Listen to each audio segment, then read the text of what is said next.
شیخ بتا رہے تھے کہ 3 بوائز کا گاڑی میں ایکسیڈنٹ ہوا اور تینوں کی ڈیتھ ہو گئی. میں نے کہا شیخ ہمارے دوستوں کی ڈیتھ ہو گئی تو جنازہ ہے, کفن دفن کا بندوبست کرنا. تو شیخ نے کہا کتنے لوگ ہیں؟ انہوں نے کہا 3 ہیں. انہوں نے کہا میں اکیلے نہیں آؤں گا, آئی ول برنگ سم پیپل ود می غسل دینے کے لیے.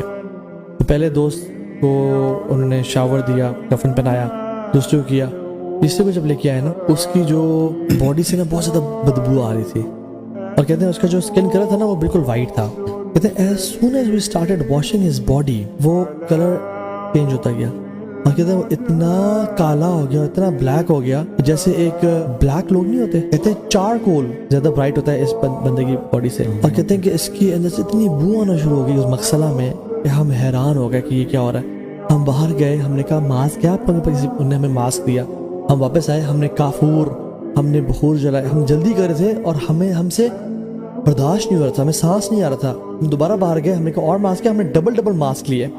ہم نے اسے کفن وغیرہ کر کے ہم نے ان کے فوراً سے حوالے کیا اور ہمیں پھر سانس آئی. تو شیخ نے اس بوائے سے پوچھا, جو فرینڈ تھا جس نے کال کی تھی, ہمارے فرینڈ کی ڈیتھ ہو گئی ہے, انہوں نے کہا یہ تیسرا دوست تھا آپ کا, یہ نماز پڑھتا تھا؟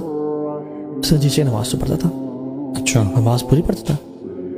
شیخ نے کہا اچھا, ٹھیک چلے گیا. وہ کچھ ہفتے 10 دن بعد یہ بوائے آیا, کہتا شیخ میں آپ سے معذرت کرنا چاہتا ہوں, میں نے جھوٹ بولا تھا آپ سے.